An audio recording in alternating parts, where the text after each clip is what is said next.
in Minnesota in probably 20 years. Bring gas. Welcome to Flagrant Howls, a Minnesota Timberwolves lifestyle podcast. Only the Timberwolves can follow up a ridiculous home loss against the Bucks backups. No Giannis, no Damian Lillard. The very next night, by taking I think the best team in the NBA to task, the first time anyone has led wire to wire all year on the Oklahoma City Thunder, while down 4 rotation players, by the way, because Mike Conley and Rudy Gobert were out last night. So this is a Feedback Friday edition of Flagrant Howls, and we'll get into, there's a couple great questions that lead right into some of the things that happened last night. We got the sports dad, Judd. We got executive producer Declan, Phil Mackey here. And let's start the show at Kieran's across the street from Target Center. Dex? Yeah, great start. Let's start your weekend. Go get a Bloody at Kieran's. Okay, I like my weekend Bloodies. Go get a Bloody Mary at Kieran's. Go get look at all those great taps they have on all the time. Game day specials, great food at Kieran's, just steps away from the Target Center and Target Field as well. So whether it's pregame, postgame, doesn't matter. Go stop at Kieran's. Go get a nice pour. Enjoy a cold one before and after every single Wolves game at Target Center. Judd, you were there, right? You were there last night? I've been at the last 2. Yeah. Okay. Vibe check the first game that you were at with last night's game. Oh, boy. So, actually, the crowd for the Bucks game was really good. Like the vibe check there, crowd-wise, was, it's the Bucks. And the fans are locked in. The fans are ready for this. And the tickets sold to watch Dame and Giannis, right? As Chris Finch said post-game, this is probably accurate. He said this post-game last night. He said, I was upset about the Bucks game, and then I went back and watched the film, and I couldn't be very upset about, our effort was there. We just didn't make a bleeping shot. Okay. And he said, so I couldn't be really mad about it from like it's not like we didn't try. But if you want a encapsulation of the Wolves season, the roller coaster season, the last 2 nights are it. The Bucks game, which is to your point, yes, you're down some guys, but keep in mind Gobert played in that game. No Giannis, no Dame. Ant can't hit the broadside of a bleeping barn. In that game, 10 of 33 from the field, 4 of 17 from 3. And you lose. So you come back and you're like, okay, boy, OKC next night. That's going to be tough. 44-9. They're 44-9. Yeah. Ant still goes 5 of 18 from the field, 3 of 12 from 3, because he finally started to knock down some threes in the second half. But just like you did against Denver, when you kicked their ass, I think the key is national TV. TNT last night.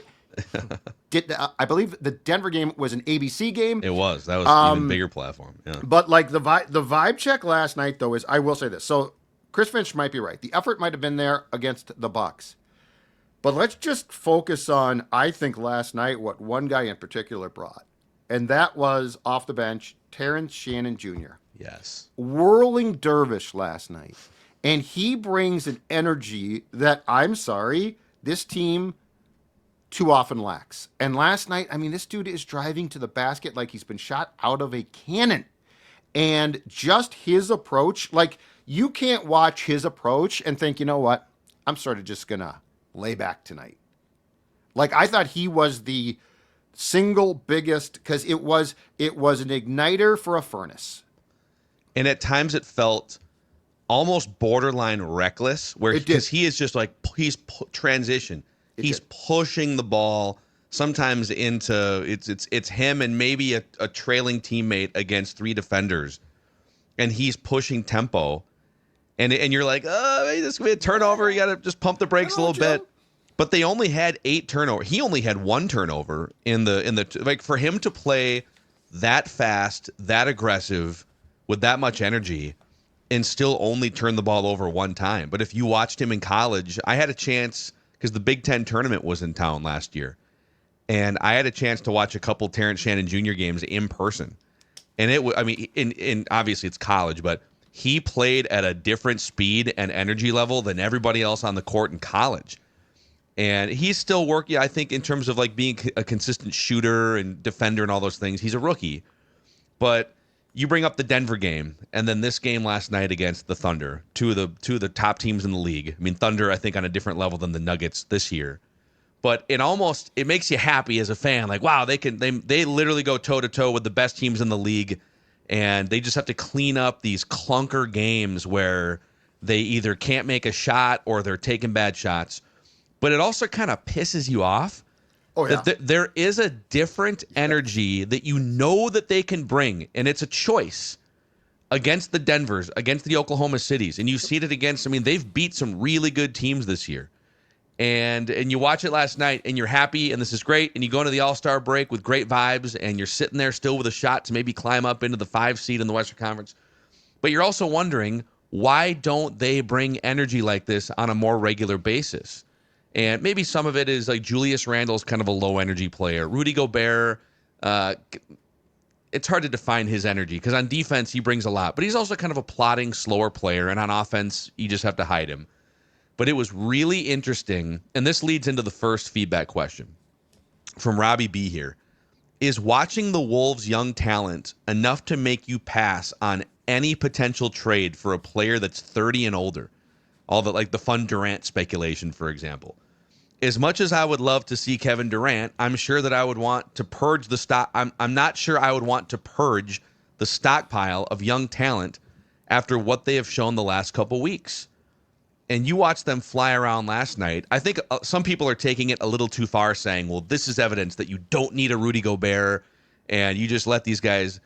You got to be a little careful just getting rid of size and rim protection. Mm-hmm. But in that starting lineup last night, Anthony Edwards can't make a shot for 75% of the game. And it really wound up being Jaden McDaniels, Naz Reid taking on an elevated offensive role. And when they've been asked to do that this season, it's been great. They have not felt like when you say, hey, listen, Julius is out. We need some. Dante DiVincenzo is out. Jaden and Naz, we need you guys to be like the secondary guys behind Anthony Edwards. And they don't look overwhelmed or they can handle it. They can both drop 20 points a game. And then Terrence Shannon Jr. stepping in. So, yeah, it's a little infuriating, but it's also really interesting that these young dudes have this much chemistry and this much energy when you empower them like this. I think the question is, or the response to that is this: what version of the Wolves are you going to get? Like, the answers are resounding yes, play the kids if you're going to get this. But the thing is, you don't consistently. And so that's the thing is, the energy last night from the Wolves and a few guys in particular. I mean, Jaden had a terrible night against the Bucks, and he came back and had a spectacular night against OKC. And if that's the Jaden that you're going to get, yeah, bring it on. But that's the whole conundrum with the entire season, right? Which is, are you going to get that Jaden more often than not? Are you going to get, what Terrence Shannon Jr. brings, I love, but can you bank on that for 75% of the games? Can you bank on that for, so I get the point. There's a lot of questions. Now, part of what interested me about last night too, Phil, and I texted you this, because OKC shot 29 3-pointers, and a lot of them came late when the game was hopelessly done. They were trying to get into the paint. And I texted you, does OKC not shoot a ton of threes? And you said they shoot 40 per game, but they're probably not because Gobert is out, and so they're trying to attack the rim. Mm-hmm. But what impressed me last night, and again, this is the maddening part, the effort part. I thought the Timberwolves defensively last night were fantastic. Gobert was out, but they made up for that. And they were to a certain degree, thanks to the officiating crew, allowed to probably be more physical than you are for every game. But I thought that the effort defensively, which is the most important thing in basketball probably, was really impressive. But this all comes back to, is that now the new norm? Or is that what you're going to get nationally televised against a great team? So a couple things off that. If you're Oklahoma City, and I would lean on like a Jake Painting for the official film breakdown on his YouTube channel for what actually happened. But okay, Chet Holmgren, 7 feet tall. Hartenstein, 7 feet tall. So you come in here, there's no Gobert, there's no Julius Randle. You have a major size advantage up front. And you also have Shai Gilgeous-Alexander, who's great at. And the crowd was chanting free throw merchant at him all night long, but he'll attack the rim. Awesome. So they probably thought it would be stupid to just jack up 40 or 50 3-pointers when we have this much of a potential size and paint advantage. And even with that, the Wolves out-rebounded. Now, a lot of those rebounds came on the offensive end. I mean, Luka Garza was doing work on the offensive boards. Terrence Shannon Jr., Yep. Yeah, they had 20 offensive rebounds.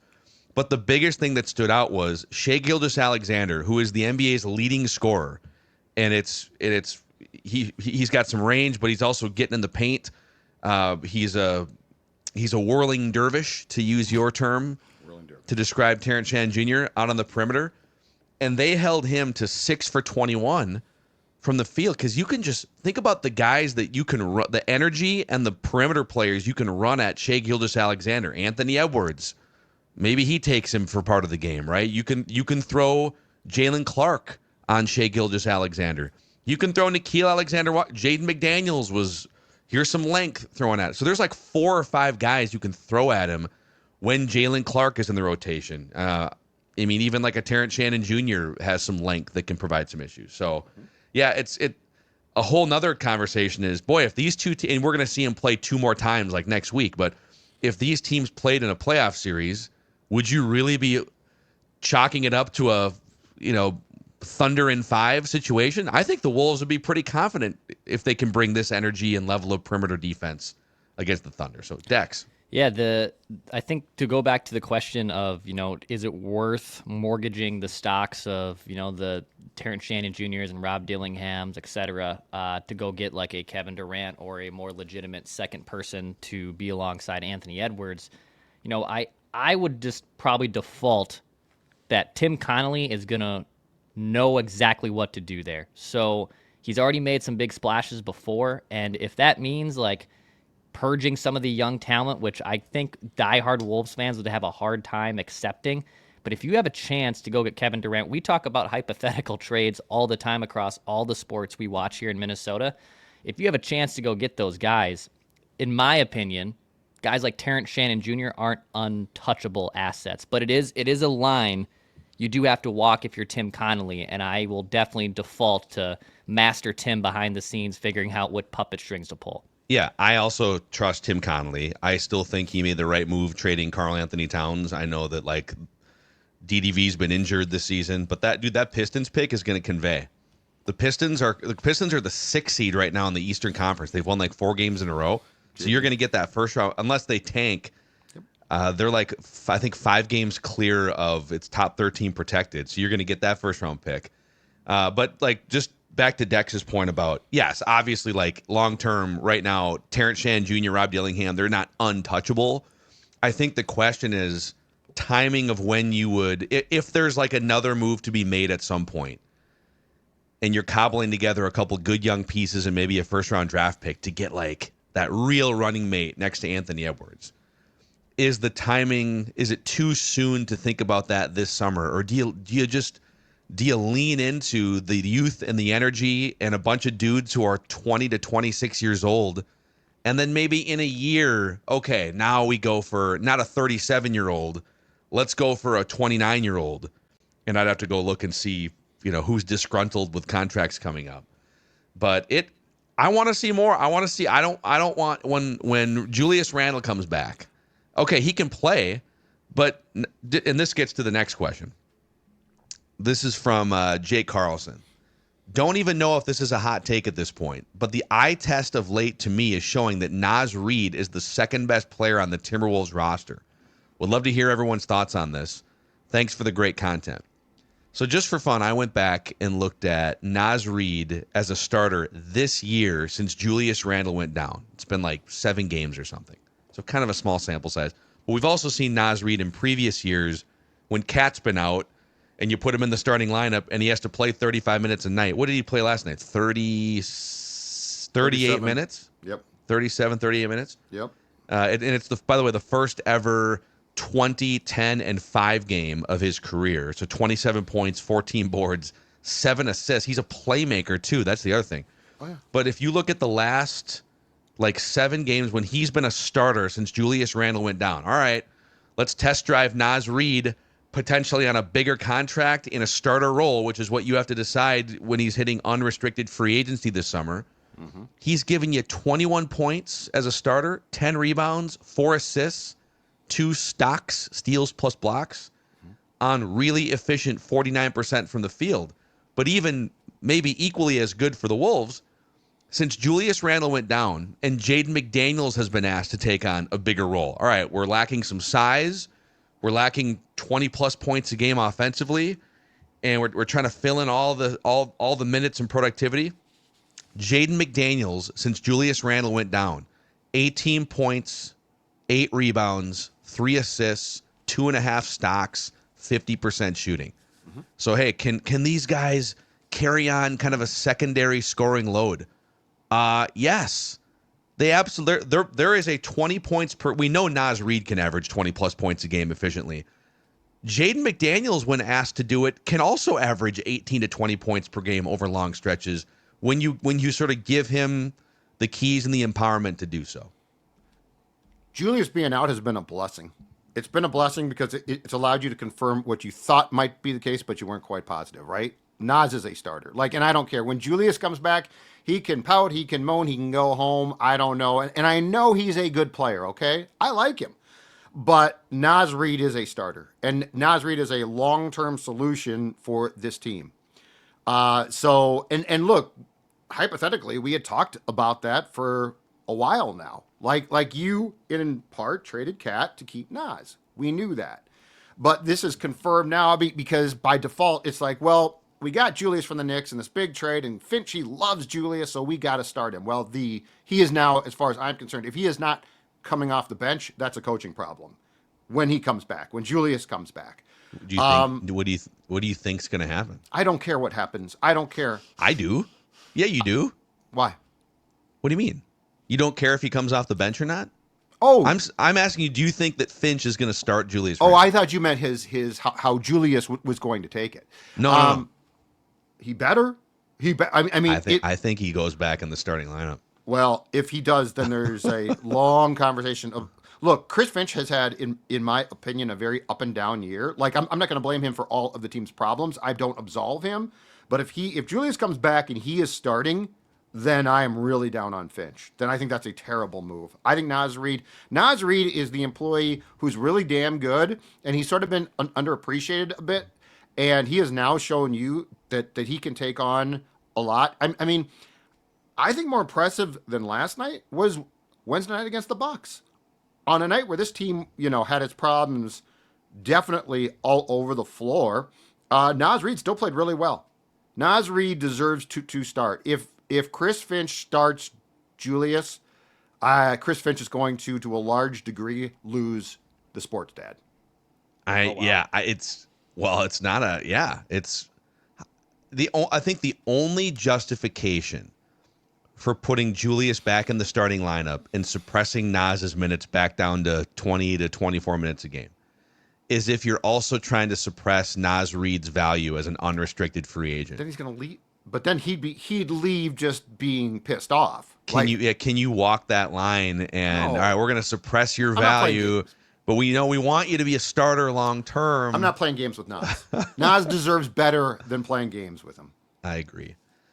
We'll get to, there's an Anthony Edwards tough love related question here in a second, but Butcher and the Boar. Let's shout Butcher and the Boar out. A great restaurant. Oh, absolutely. You're talking about some of the best Southern style hospitality. If you want a good slice of meat, if you want to enjoy that really, really great, you go out, take the gal out, you go to a first class restaurant. We're talking about.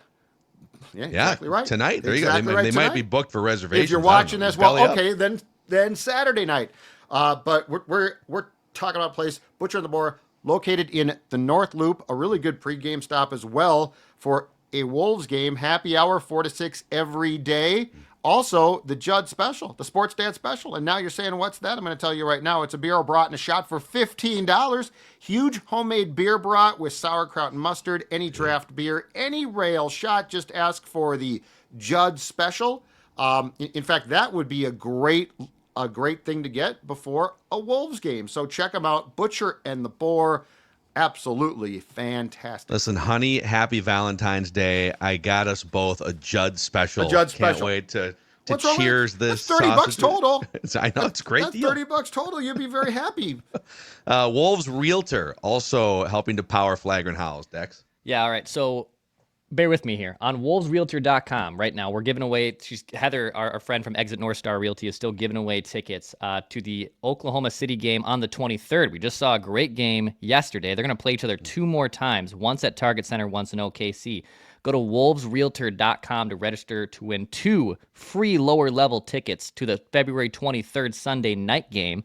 And then also, Heather is going to host a little watch party at the Savage Tap in Savage, Minnesota on the next night when they play the Thunder for the 15th time in the last 2 weeks. Just kidding. Just on the heels of the back-to-back. So you can go to wolvesrealtor.com. There'll be free drink tickets, and there'll be some prizes as well at that watch party. Plus, if you're looking to sell that home, you're looking to buy your first house, I can tell you right now, it's a very complicated process, and Heather will make it easy for you. Go to wolvesrealtor.com to register for those tickets and for any of your real estate needs. Yeah, they're actually playing each other 14 straight times. It's going to be crazy. It's just going to be, and then all of the games are going to be on TNT. Okay, Empty Calories chimes in here. This was actually after the Bucks loss, but before the Oklahoma City game. I think this question still stands, though. Chris Finch needs to have the Phil Jackson, Michael Jordan conversation with the man-child, Anthony Edwards.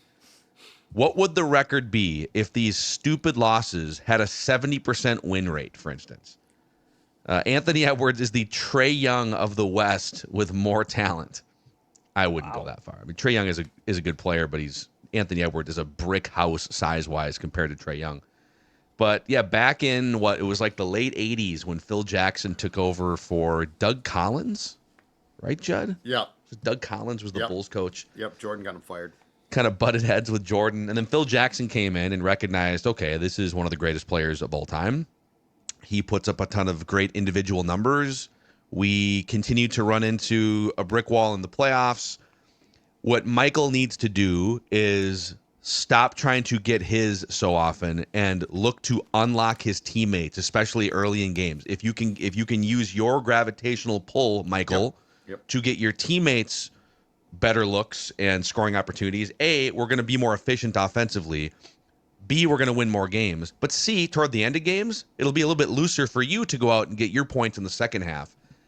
And yeah, it does feel like, man, like especially late in games, we've seen now Anthony Edwards is, I believe, 2 for 22 or 2 for 24 in his career. Game on the line, under 24 seconds, trying to tie or take the lead. Yep. And they've lost a lot of games against sub 500 teams. So to this empty calories point, they've lost 7 games to below 500 teams this year. The Thunder have lost 1 game to a below 500 team. So like if you flip even 5 of those, the six loss difference there, if you flip 5 of them, hey, let's clean these up. The Wolves would be 36-20, currently just a step behind the Nuggets for the 3 seed in the Western Conference. But yeah, there is an immature, just sort of undertone to Anthony Edwards' game sometimes, especially late when, man, maybe a pull-up three-pointer with 2 hands in your face isn't the right shot. Oh. It's why Finch, and he talked about this after the Bucks game, it's why Finch wants Conley playing regardless.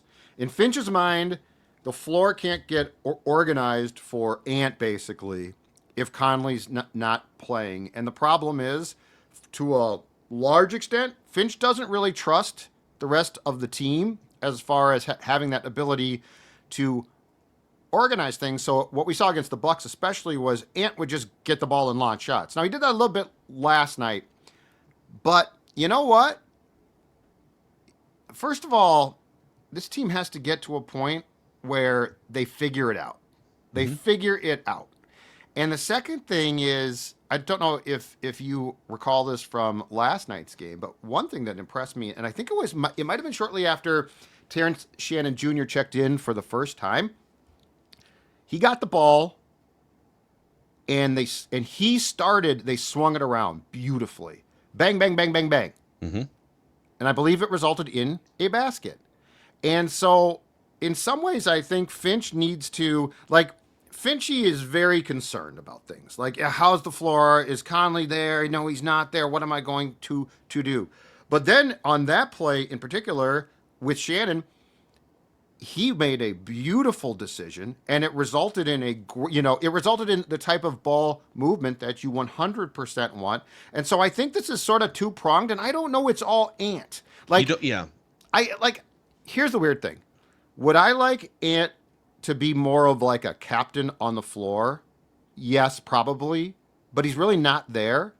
And so, he sort of goes along with what the tempo is. So when the ball's swinging, he's into that. When it stops, he stops and shoots it. And the one thing that Finch brought up in his post game after the OKC game was this, and I found it to be an interesting response. Asked about Shannon, he said, there's a reason why we drafted him.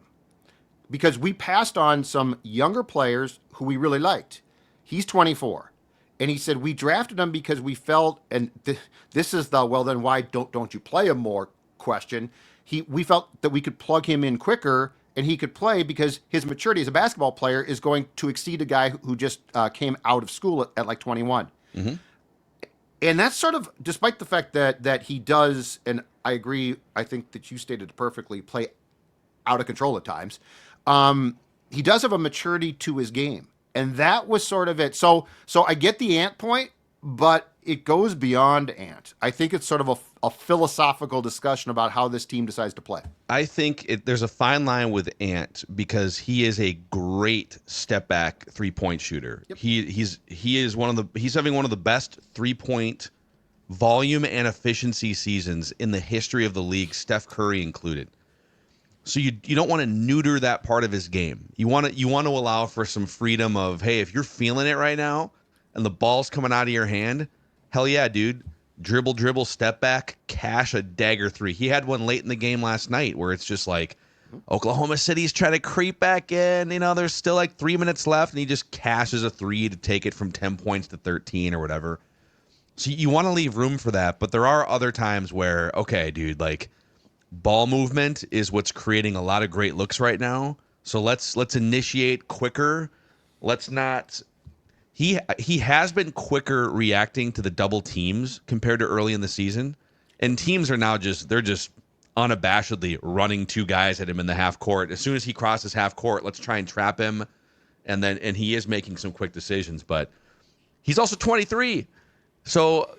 It's like the new age of how we consume these games and hop on social media, and we're doing these podcasts every day. Imagine what the commentary would have been about Michael Jordan in some cases as they continue to fail in the playoffs for years and years. And it wasn't until the 7th year in the league for him that they finally, he has an epiphany and Phil Jackson comes in. So there's some patience. There's some, you don't want to take away some of the great parts of his game, but also he can be part of the reason why they lose games they're not supposed to. And I guess you have to ride it out and hope that talent and basketball IQ prevail at some point. The step back 3 that he took against the Bucks that didn't go at the end, I have zero problem with. That's his shot. There were a lot of things that led up to that were a problem. But I would say this idea of point Ant doesn't really work because I don't know that that's his forte or his patience. But when he is in a situation where it clearly is time to move the basketball, he can be very good. Yeah.